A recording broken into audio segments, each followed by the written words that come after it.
Prions. Nous te remercions, Seigneur Jésus, pour nous avoir accompagnés au cours de cette journée. Tu nous as rappelé hier que dans nos moments de solitude, ton silence est dehors, car c'est là que tu nous accompagnes et nous te remercions pour cela. Ce soir, tu nous invites à comprendre la douceur des choses amères. Seul toi, Seigneur, peux nous rassurer sur le sens de ce message. Par ton esprit, daigne nous remplir de toi et que toute gloire te revienne. Au nom de Jésus, notre Sauveur. Amen. Je vous souhaite la bienvenue à tous et bonne écoute. Amen.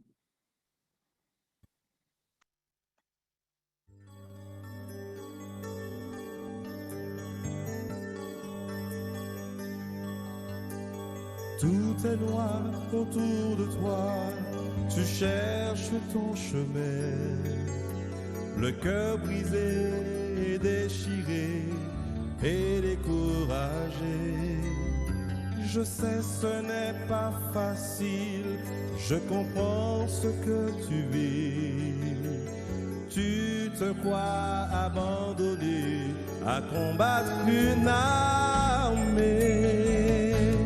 Dieu a un plan pour toi, Dieu a un plan. Son amour est pur, son cœur est bon. Et souviens-toi toujours que Dieu a un plan. Suis-le, prends sa main. Dieu a un plan.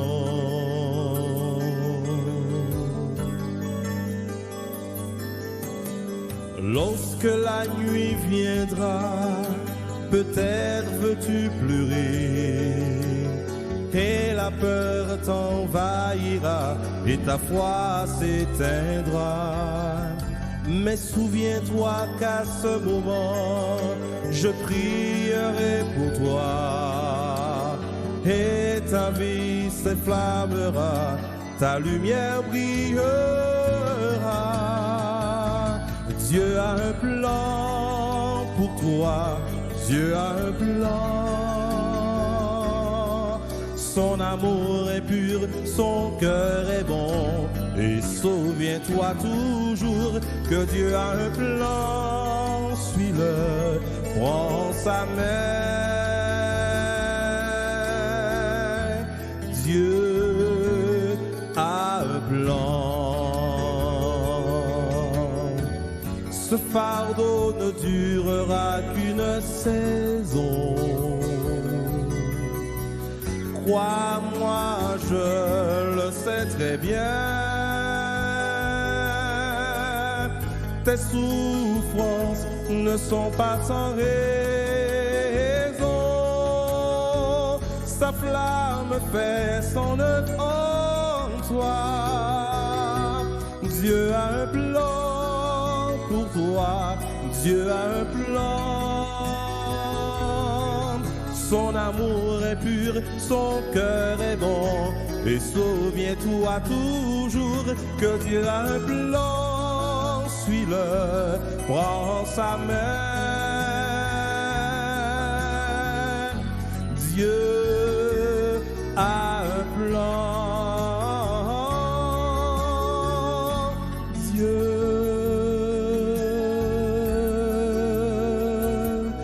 a un plan.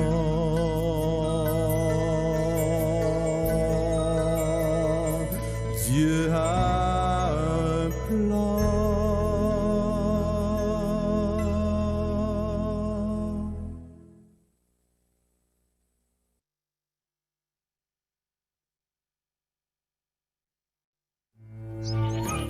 J'écris pour toi, cher Théophile, un récit ordonné des événements qui se sont passés parmi nous.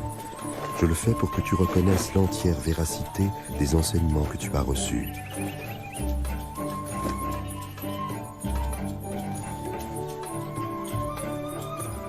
Au temps où César Auguste était empereur de Rome et Hérode le Grand, roi de Judée, Dieu envoya l'ange Gabriel dans une ville de Galilée, appelée Nazareth, chez une jeune fille vierge nommée Marie.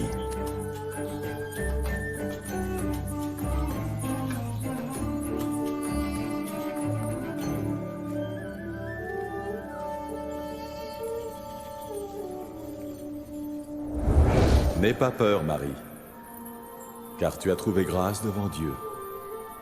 Tu concevras et tu enfanteras un fils à qui tu donneras le nom de Jésus. Comment est-ce possible? Je suis vierge. Le Saint-Esprit viendra sur toi. C'est pourquoi le Saint-Enfant qui naîtra de toi sera appelé le Fils de Dieu. Son royaume est éternel. Alors Marie se rendit dans une ville des montagnes de Judée, chez sa cousine Élisabeth, elle aussi miraculeusement enceinte. Élisabeth. Marie, cousine Marie. Tu es bénie entre toutes les femmes, et l'enfant que tu portes lui aussi est béni, car à l'instant où tu m'as salué, le bébé qui est en mon sein a remué d'allégresse. Mon âme exalte et magnifie le Seigneur, et mon esprit a trouvé la joie en Dieu, mon Sauveur. Désormais, tous les âges diront mon bonheur.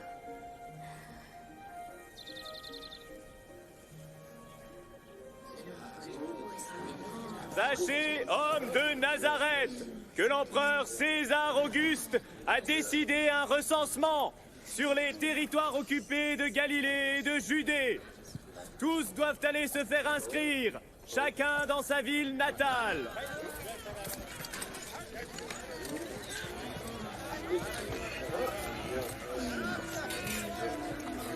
Et Marie se rendit à Bethléem, en Judée, avec son fiancé Joseph pour se faire recenser.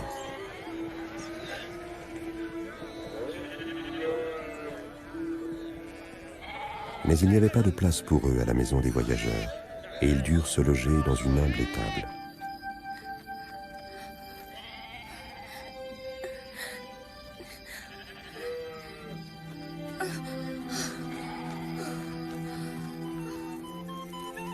Dans les champs environnants, des bergers passaient la nuit pour garder leurs troupeaux. Soudain, un ange de Dieu leur apparut, et la gloire du Seigneur resplendit autour d'eux.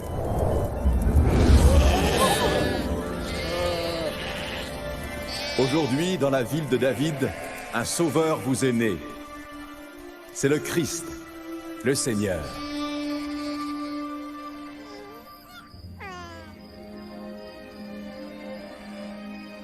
Les bergers allèrent vite voir le bébé qui était couché dans une mangeoire. Ils étaient les premiers à répandre l'évangile, la bonne nouvelle du Sauveur né d'une vierge.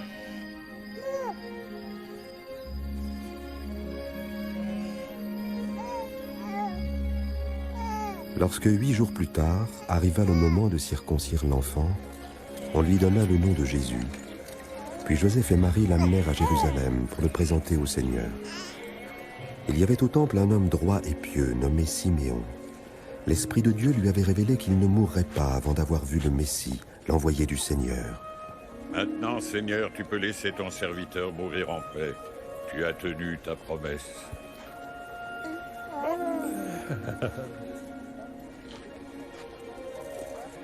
Car de mes yeux, j'ai vu le Sauveur qui vient de toi. Que le Très-Haut vous bénisse.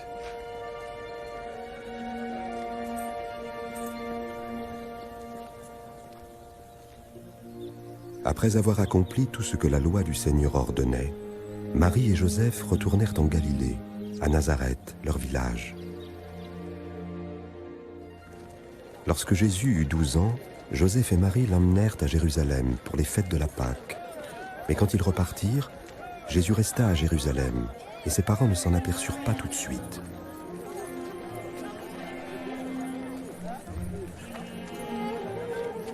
Ils retournèrent à Jérusalem pour le chercher, et le 3e jour, ils le retrouvèrent au temple, assis au milieu des maîtres religieux. Qui est cet enfant qui pose tant de questions? Il vient de Nazareth. Nous le croyons reparti avec nous. Veuillez excuser sa ferveur. Tous étaient frappés par son intelligence.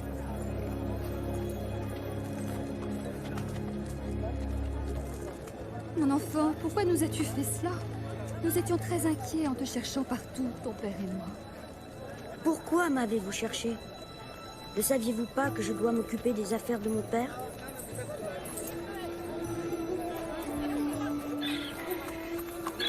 Jésus retourna avec eux à Nazareth. Il grandissait et se fortifiait en sagesse.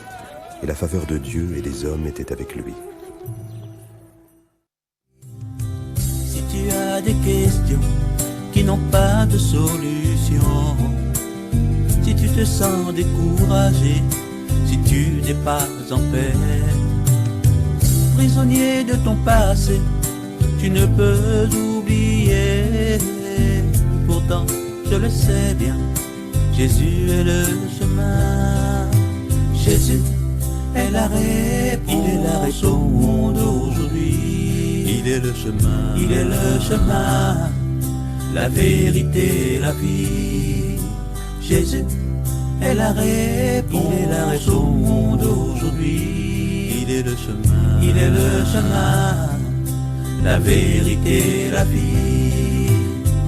Il est le chemin, la vérité, la vie.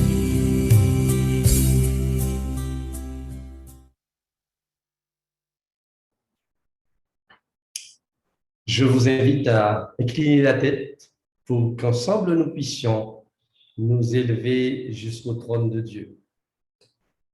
Prions. Père éternel, Dieu Tout-Puissant, nous te remercions pour les promesses que tu nous as faites dans ta parole. S'il te plaît, Seigneur, donne-nous de ton esprit. Maintenant, alors que nous allons ouvrir ta parole,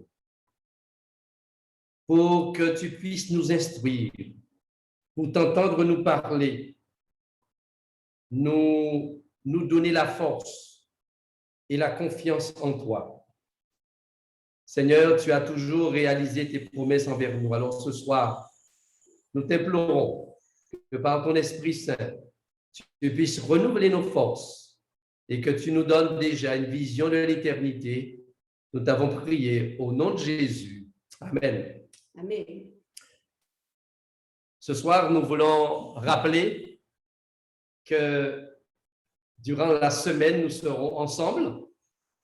Hier soir, nous avons commencé ce thème, la solution de Jésus à la crise actuelle. Nous allons ce soir continuer.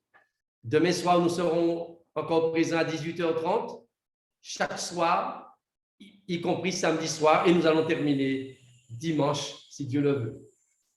Nous rappelons que nous avons une boîte à prière, c'est-à-dire le chat. Vous pouvez donc inscrire vos prières, inscrire vos requêtes, vos sujets de prière. Il y a une équipe qui recueille ces sujets pour ensuite les proposer à celui ce soir qui va nous introduire dans le moment de prière. Comme hier soir, eh bien, ce soir, nous aurons aussi une thématique pour la prière. Donc, nous vous invitons à faire en sorte que vous puissiez mettre vos prières. De toute façon, toutes les prières seront présentées au trône de la grâce. Nous avons aussi une boîte à questions. N'oubliez pas, posez vos questions. Ce soir, certainement, nous allons avoir d'autres questions et que ce soit ce soir ou demain, nous allons pouvoir répondre à un certain nombre de questions posées.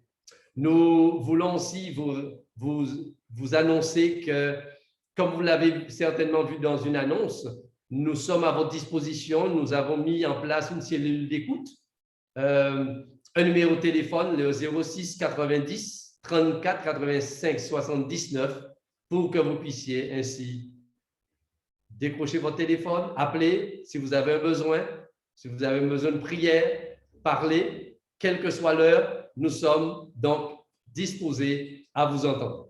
Que Dieu vous aide, que Dieu vous bénisse.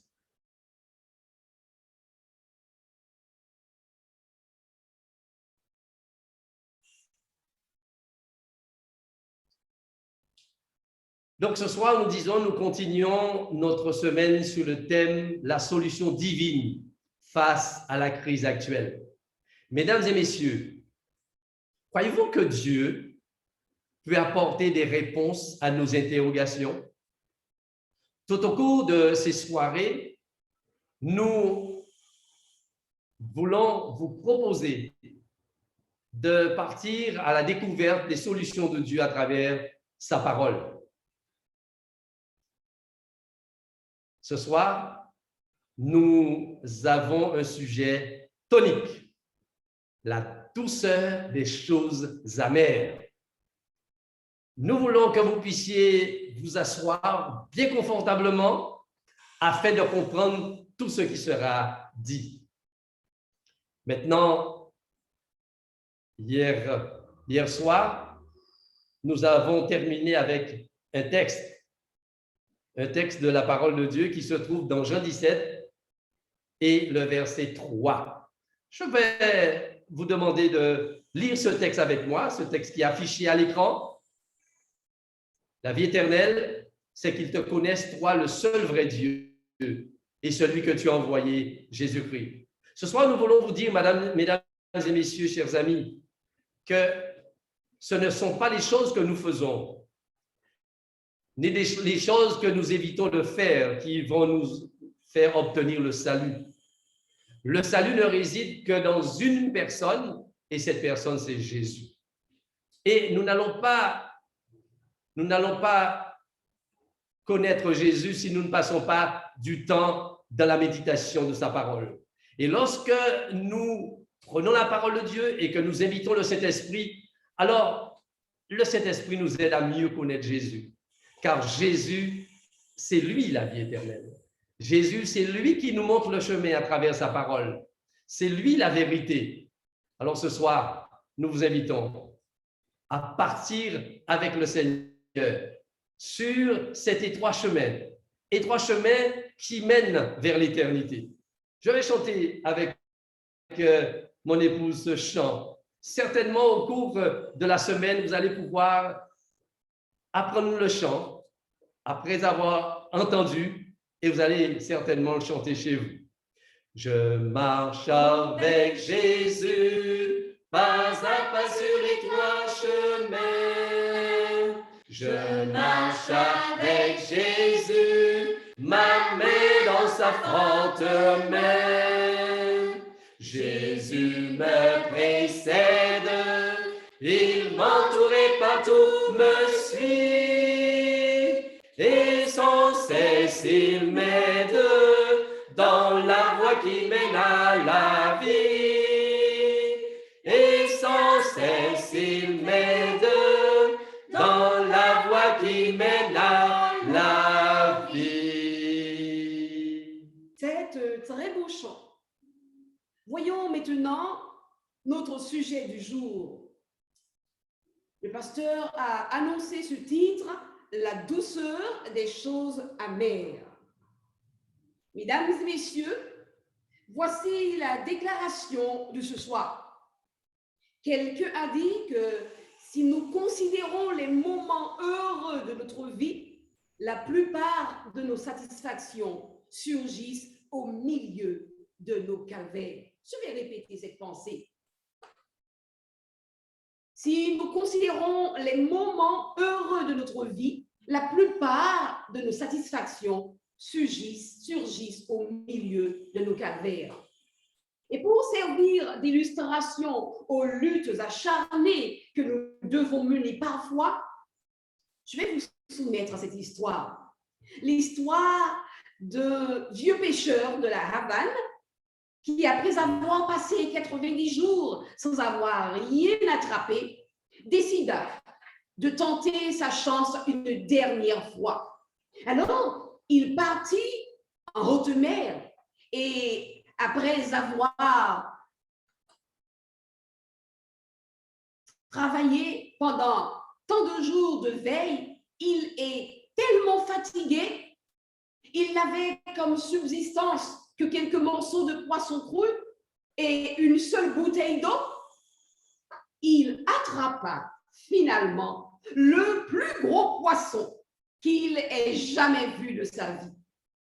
Mais ne pouvant le hisser dans sa barque, il attacha à côté du canot et commença à regagner le rivage. Mais le sang qui s'écoulait des blessures de l'animal attira rapidement les requins. Ce vieil homme se mit à lutter avec ardeur. Il les frappa de son couteau. Il tua quelques-uns avec ses rames.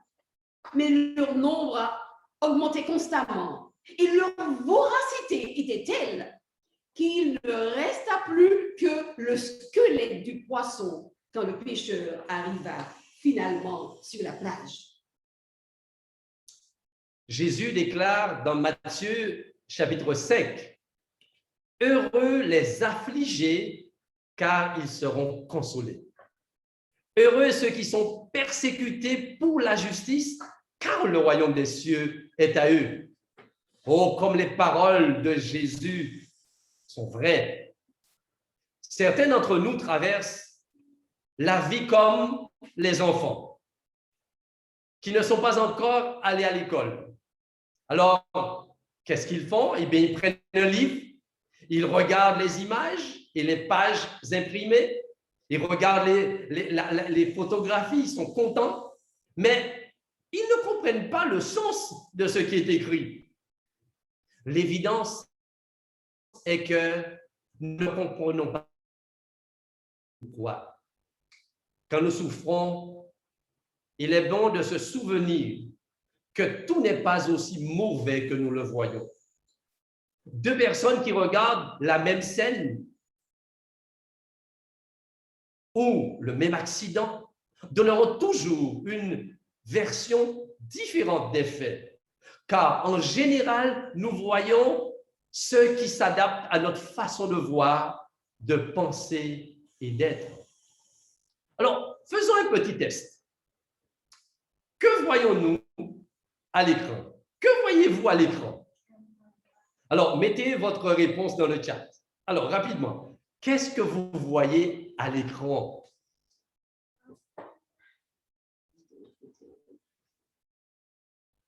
Alors, eh bien, de manière générale, presque tout le monde va répondre un point noir. Pas vrai? Un point noir. Vous savez, c'est très rare d'entendre quelqu'un dire une grande feuille blanche. De même, vous savez, chers amis, dans la vie, certaines personnes voient seulement les épines au lieu des roses, les mauvaises herbes au lieu de la belle fleur. Elles voient les défauts chez les autres au lieu de voir leurs qualités. Vous savez, tout n'est pas aussi mauvais que nous le voyons. Pierre, cet apôtre, donne quelques bons conseils que nous trouvons dans sa première épître au chapitre 4, les versets 12 à 16. Pierre, chapitre 4, versets 12 à 16, qui nous dit « Bien-aimés, ne soyez pas surpris comme d'une chose étrange qui nous arrive au milieu de la fournaise qui est au milieu de vous pour vous éprouver, mais plutôt réjouissez-vous de la part de ce que vous avez aux souffrances de Christ, afin que vous soyez dans la joie et dans l'allégresse lorsque sa gloire apparaîtra. Oh, si vous êtes outragés pour le nom de Christ, vous êtes heureux, parce que l'Esprit de gloire, l'Esprit de Dieu repose sur vous. Que nul de vous, en effet, ne souffre comme meurtrier, ou voleur, ou malfaiteur, ou comme ségérant dans les affaires d'autrui. Mais si quelqu'un souffre comme chrétien, qu'il n'en ait point honte, et que plutôt, il glorifie Dieu à cause de ce nom. Ainsi, que ceux qui souffrent selon la volonté de Dieu remettent leurs âmes au fidèle Créateur en faisant ce qui est bien. Ainsi, mesdames et messieurs, chers amis, la Bible présente des faits qui nous aident à comprendre quelque chose de plus. Elle montre clairement ce que la science est disposée à admettre, à savoir que la nature, si elle révèle un créateur, mais que fait la nature? Elle révèle aussi un destructeur. L'homme accuse le Créateur de l'œuvre du destructeur. S'il est vrai que nous ne pouvons pas comprendre certaines choses, il en est d'autres que nous pouvons approfondir. En effet, la parole de Dieu présente un texte que nous répétons souvent. Pourquoi? Parce que ce texte nous aide quand nous ne comprenons pas ce qui nous tombe dessus. C'est un verset que les gens répéteront encore quand les choses n'auront tout simplement pas de sens. Je vais vous inviter à lire ce texte dans Romains, chapitre 8, verset 28. Romains, chapitre 8, verset 28.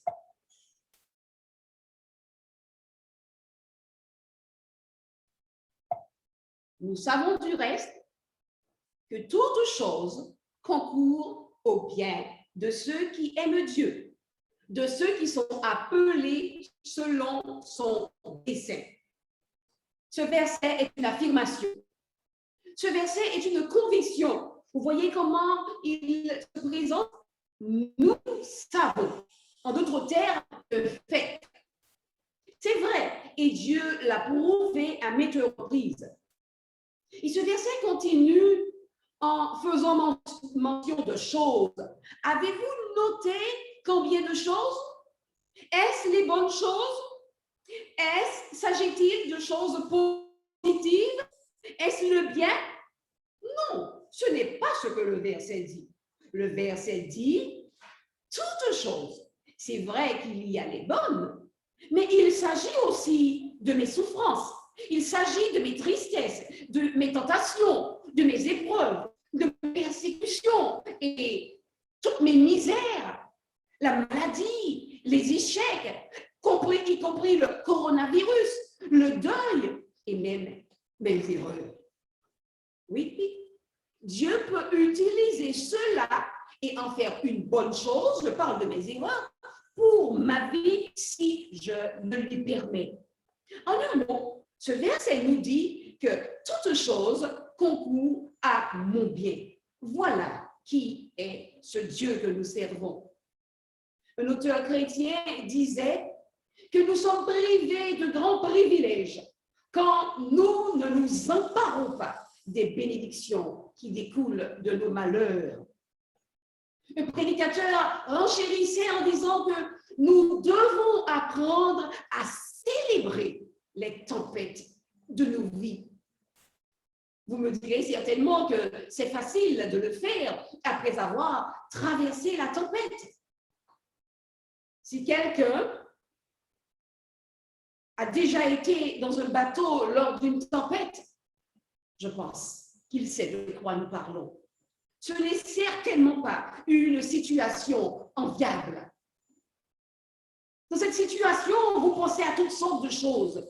Vous allez même à vous demander si Dieu vous écoute vraiment, alors que vous lui criez « Aide-moi Seigneur, aide-nous ». Et que dire de tout ce sentiment d'inconfort, le mal de mer, l'obscurité, les vents, les vagues, ce bateau qui tangue jusqu'à vouloir se briser. Et vous vous demandez si vous sortirez même vivant de ce tunnel. Mais quand vous arrivez au port, quel sentiment incroyable de savoir que Dieu vous a fait traverser ces moments interminables.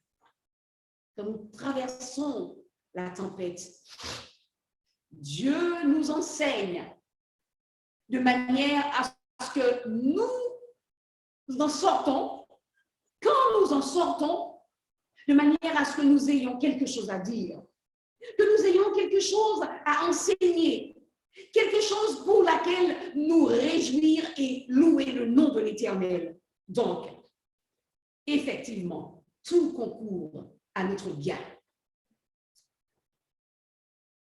Vous vous souvenez de l'histoire de Joseph dans la Bible? Dieu lui avait donné une vision de ce qu'il allait devenir. Qu'est-ce que Dieu lui avait déjà dit? Eh bien, il allait être le chef de son peuple.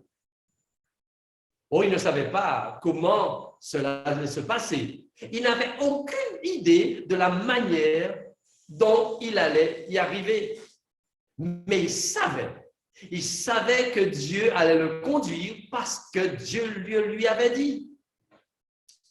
Quelques années après, ses frères tentèrent de le tuer. Et voici Joseph, avec tous ses rêves et toutes les promesses de Dieu, dirigé comme un esclave en Égypte.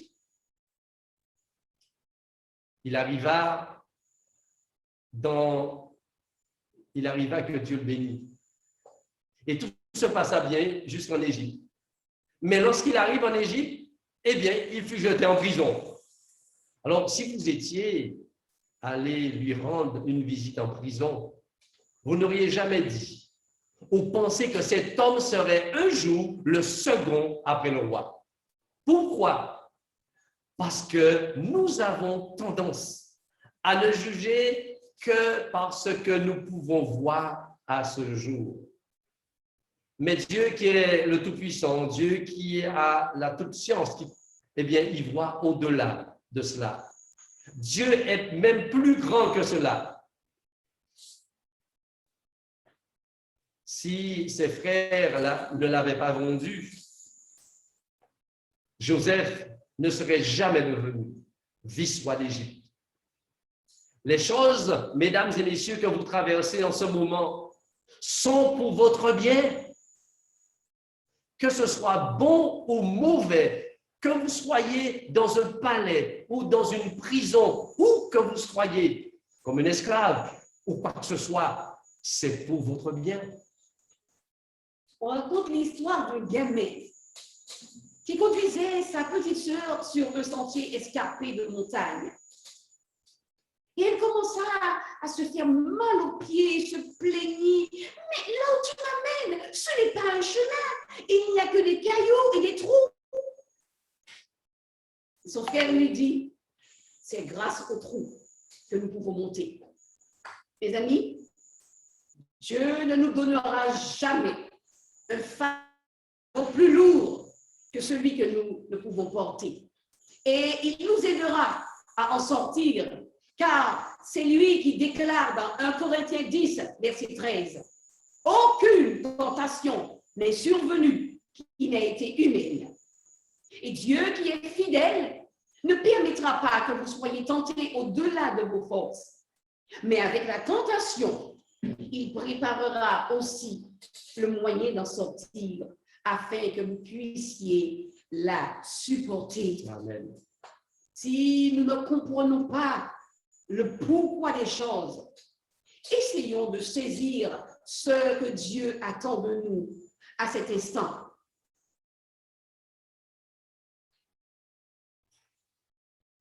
On raconte l'histoire de Karen. Karen, une ancienne missionnaire en Inde, attrapa une grave maladie pulmonaire. Et les médecins l'ont renvoyée chez elle pour qu'elle puisse y mourir. Alors Karen acheta une petite ferme et se mit à la cultiver. Un jour, une machine agricole lui coupa la main droite. Elle rentra à l'hôpital en chantant et en rendant grâce à Dieu. Plus tard, elle employa sa ferme pour installer une maison de repos où l'on étudiait la Bible chaque jour. Alors qu'elle se rendait à une réunion et amenait sous son bras un gros paquet de linge pour les pauvres, elle raconta son histoire et montra le crochet de fer qui remplaçait sa main. Elle dit, « Quand je perdis ma main, je ne demandais pas au Seigneur pourquoi, mais Seigneur, que veux-tu que je fasse? »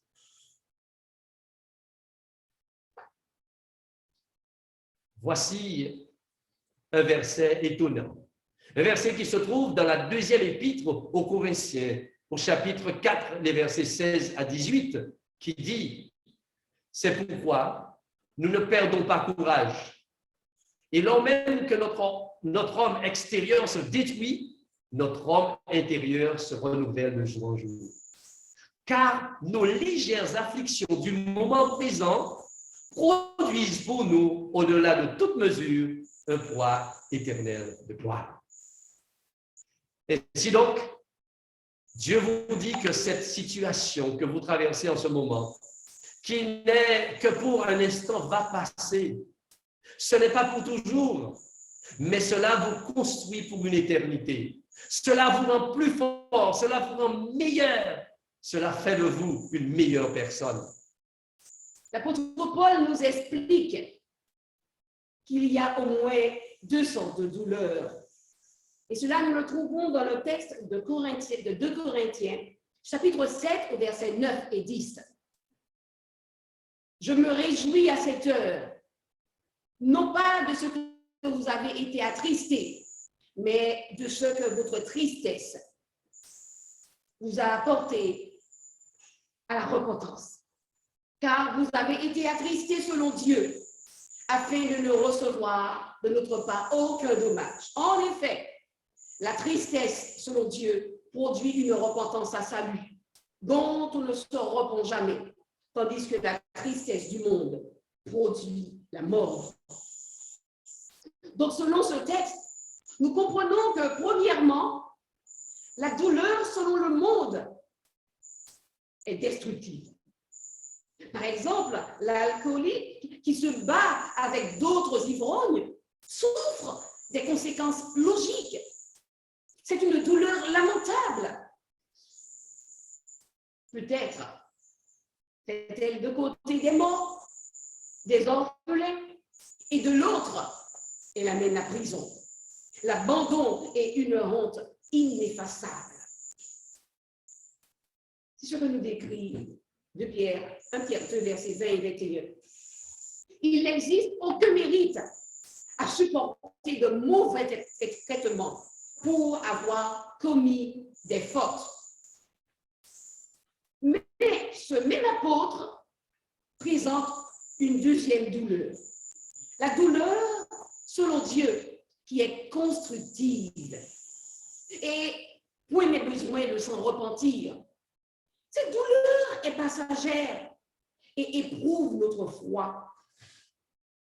Donc nous comprenons combien, quand nous passons par cette étape, cette amertume devient douce. La douleur, quand on fait ce qui est bien, est une grâce devant Dieu. La douleur, selon Dieu, est destinée à rechercher le meilleur de nous-mêmes et de le séparer de ce qui est superflu et inutile. Un fléau, c'est un bâton qui était employé par les Grecs et les Romains pour battre le blé, afin de séparer la paille du grain. Aussi, Dieu permet que le fléau de la vie nous secoue, et cela dans le but de séparer le bien du mal. Apprécions ce fléau. Ainsi, même si nous ne comprenons pas toujours, souvenons-nous que Dieu nous aime et qu'il a un plan pour notre vie. Ellen White déclare dans son livre Éducation, « Quand celui qui est la lumière du monde passe, la difficulté se change en privilège. L'ordre émane de la confusion et ce qui était en apparence une défaite devient un succès. Même les calamités sont considérées comme des grâces divines. » Amen, alléluia. Donc ce soir, nous devons aussi accepter que beaucoup d'épreuves peuvent être considérées comme une source de bénédiction. Le pasteur a dit que parfois le but des petites difficultés est de prévenir les grandes. Et c'est ce qu'il va illustrer en racontant l'histoire d'un petit garçon qui descendait une pente à bicyclette. comme il s'amusait, comme il était content. Mais quand il arriva en bas, la roue de la bicyclette entra dans le sable et le petit garçon fit un vol plané et tomba sur le chemin, sur son genou. Le genou blessé, il raconta en pleurant à sa mère le terrible accident qu'il avait eu. Mais il ne pouvait pas comprendre que ce terrible accident était une bénédiction qu'il avait sauvé d'une mort certaine. En effet, au moment même où sa roue s'enlisait dans le sable et qu'il tombait de sa bicyclette, un gros camion passa à toute allure dans la rue où débouchait le chemin. Si sa bicyclette ne s'était pas arrêtée brutalement, ce petit garçon aurait perdu la vie et serait passé sous le camion. Dieu veut nous préparer pour le ciel. Un ami de grand prédicateur, Moody, avait perdu son travail, sa femme et sa maison.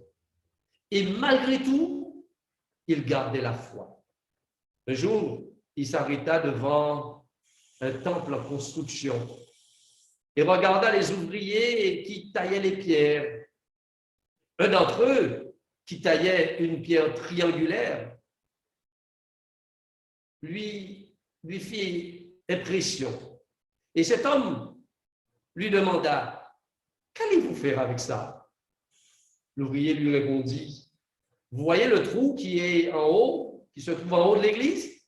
Eh bien, je taille ici, en bas, cette pierre, afin qu'elle puisse être logée là-haut. » En effet, cette pierre a reçu beaucoup de coups de marteau, beaucoup de souffrances, mais il y avait une destination pour cette pierre.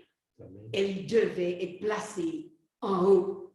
Ce soir, chers amis, Dieu doit être le centre de notre vie. Sur l'emblème de la ville de Lübeck, on peut voir une roue et au centre de celle-ci, on peut lire « Dieu dans la roue ». De même, au cours de l'existence, le centre ferme et immuable doit être Dieu. Et peu importe si nous sommes à notre point de succès, en haut ou à l'endroit des épreuves, en bas, Dieu doit être le centre. Et si nous sommes fidèles, le centre se trouve toujours à la même distance et unit tous les points. Notre façon de réagir devant les épreuves nous aidera à grandir émotionnellement et spirituellement, ou bien nous enfoncera plus profondément chaque fois. Par contre, si le centre, c'est le moi, alors nous commencerons à nous apitoyer sur nous-mêmes. Nous deviendrons amers, rebelles, aveugles, et finalement, nous serons vaincus. Et si le centre, c'est Jésus, alors il y aura de la paix au sein de la souffrance. Et les choses amères deviendront douces. C'est cette expérience que fit cet homme, ce soldat, lors de la Seconde Guerre mondiale. Il fut fait prisonnier par l'ennemi. Il fut enfermé dans une cellule semblable à une oubliette. Mais durant toute sa captivité, il continua de siffler et de chanter encore. Et il avait l'air bien plus heureux que ses geôliers. Un jour, le garde lui demanda, « Mais pourquoi êtes-vous toujours aussi serein ?» Et à notre prisonnier de répondre, « Vous voyez cette fenêtre là-haut? Quand je regarde, je peux voir le ciel bleu. Et il ne faut pas perdre espoir tant qu'il est là. » Ayons foi, chers amis. Ayons confiance en notre Jésus. Nous devrions penser comme cette dame qui fut présentée comme une personne de grande foi, mais sa réponse fut, ne dites pas cela, je suis une femme de peu de foi, mais dont le Dieu est grand. Amen. Et un homme déclara que parfois, il lui arrivait de trembler, mais que le rocher qui est Jésus ne tremble jamais. Nous devons nous appuyer sur une base ferme. Un jour, un capitaine de bateau qui se mourait disait « Gloire à Dieu, l'ancre est sûre. » Pourquoi? Alors qu'il était en train de mourir, il agonisait certainement. Mais c'est parce qu'il faisait confiance à Dieu. Son ancre était sûre, car il s'accrochait à Jésus. Ce soir, en terminant ce message d'espérance, ce message de foi et de confiance, nous voulons remercier le Seigneur pour le fait qu'il travaille d'une manière que nous ne comprenons pas. Remercions-le pour les choses amères qui se produisent dans notre vie. Faisons-lui confiance, mes amis. Faisons-lui confiance, toi, mon frère, ma sœur, toi, jeune, cher adulte. Quoi qu'il en soit, ça va être pour ton bien. Pour sombre que nous paraissent les choses, nous devons remettre tout entre les mains de Dieu et poursuivre notre but. C'est quand l'homme se trouve dans une situation extrême que Dieu intervient. Acceptons l'invitation du Seigneur Jésus-Christ ce soir. Venez à moi, dit-il.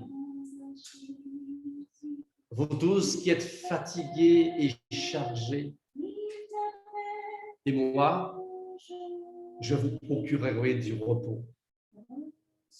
Prenez mon joug sur vous, dit-il. Devenez mes disciples, car je suis doux et humble de cœur, et vous trouverez le repos pour votre âme. Oui, oui, mon joug, dit Jésus, ce soir, à tout un chacun est facile à porter, et mon fardeau léger. Remercions Dieu pour le fait qu'il travaille d'une manière que nous ne comprenons pas. Faisons-lui confiance. Oui, Dieu travaille pour notre bien. Nous voulons prier avec vous ce soir. Nous voulons demander au Seigneur de vous donner la force pour traverser cette situation, cette crise actuelle. Dieu nous dit qu'il y a de la paix, il y a de la sérénité au bout de ce tunnel, mais il faut que nous traversions ce tunnel. Il faut que nous puissions faire face aux difficultés. Et nous l'avons vu ce soir, que même dans la difficulté, notre Dieu est toujours avec nous. Alors ce soir, notre ami Harry va prier. Et d'une manière spéciale, il va prier pour les jeunes. Il va prier pour les enfants. Oh, notre jeunesse est soumise à rude épreuve dans cette société dans laquelle nous vivons. Ils passent par des difficultés et nous allons les présenter au trône de la grâce. Mais il ne va pas oublier aussi de mentionner toutes les prières qui ont été déposées dans la boîte à prières. Alors maintenant, nous allons laisser à Harry le soin de pouvoir prier. Harry, c'est à toi. Notre Dieu, notre Père aimant, nous avons du mal à comprendre toujours ce qui nous arrive, ce qui nous tombe dessus. Mais en cet instant, tu nous as aussi donné l'assurance au travers de ce qui a été dit dans ce partage de ce soir, que tu as la maîtrise de tout ce qui se passe dans notre vie. Tu as le contrôle de tout et que même tu nous donne l'assurance que c'est toi qui fais concourir toutes choses au bien de ceux qui t'aiment. Seigneur Dieu, merci pour ce moment de prière. Merci de la possibilité pour nous de nous tourner vers toi, en sachant que nous pouvons te faire une confiance totale, que nous pouvons nous appuyer sur toi de toutes nos forces. Nous n'avons pas la vision que tu as. Notre vision est limitée, mais ta vision est éternelle et tu veux juste nous faire partager un peu de ta vision, de façon à ce que nous soyons rassurés pour le présent, rassurés aussi pour l'avenir. Seigneur, merci de nous donner l'assurance ce soir que nous pouvons compter sur toi. Nous avons dans la Bible des exemples qui ont été cités encore ce soir, l'exemple de Joseph, l'exemple de Job. Combien de personnes qui, parce qu'elles ont aimé te suivre, ont eu des souffrances atroces, mais heureusement, tu as montré dans leur vivant, de leur vivant, que tu maîtrisais la situation et que nous pouvons dire avec elles, nous avons pu dire que la fin valait mieux que le commencement.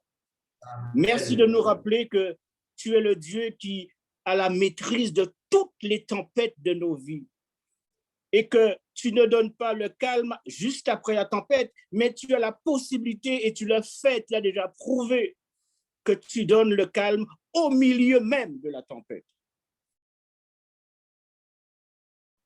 Grâce à toi, nous voulons te demander de nous couvrir, de faire que rien ne fasse obstacle entre toi et nous.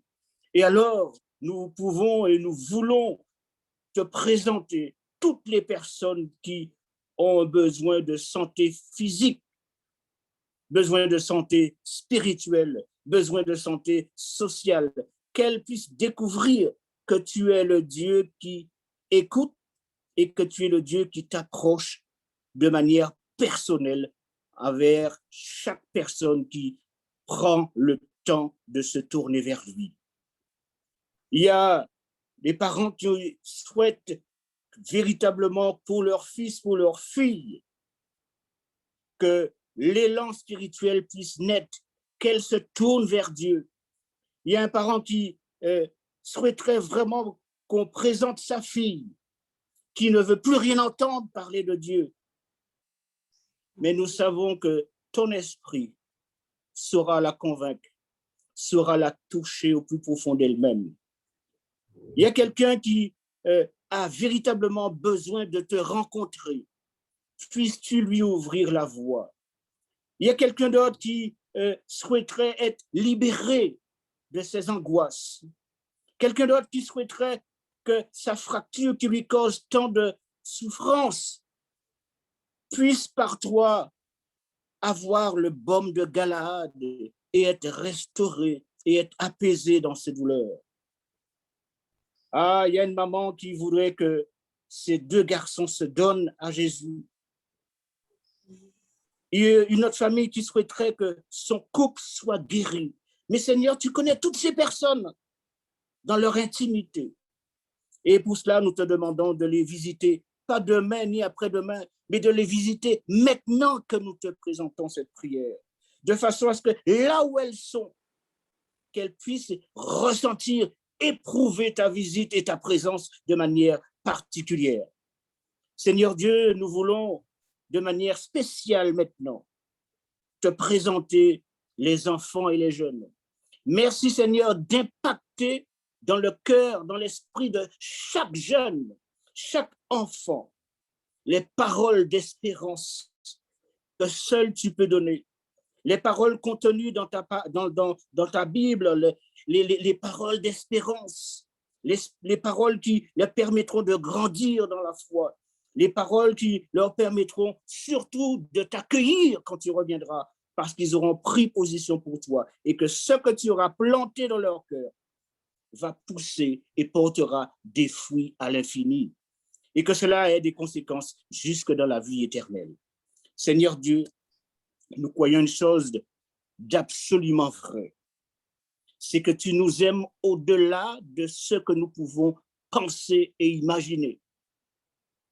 Et que lorsque les vents sont contraires, rappelle-nous juste que tu es le Dieu qui sait calmer la tempête et que tu es le Dieu qui nous a déjà donné l'assurance, déjà lors de ta présence sur terre, et qui nous confirme aujourd'hui et qui nous confirmera tous les jours de notre vie que tu es le seul maître à nous amener de manière absolument parfaite au port. Et pour cela, nous voulons te remercier par avance. Rappelle-nous juste, Seigneur, que tu nous aimes, que tu as un projet pour nous, un projet personnel, projet de vie et non de malheur, projet de bonheur, projet de santé dans tous les domaines. Donne-nous, Seigneur, de te faire confiance, comme nous ne l'avons encore jamais fait peut-être de notre vie. Mais toi qui rends toutes choses possibles, que cela soit possible ce soir déjà dans notre vie et que nous puissions déjà demain te glorifier pour ta visitation. Merci pour les paroles qui ont été dites.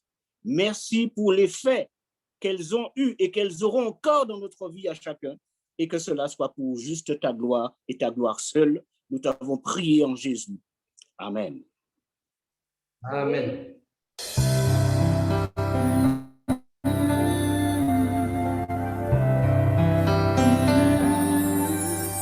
Fixe les yeux sur le Maître, viens sous son merveilleux regard, et tu seras dans tout ton être, vivifie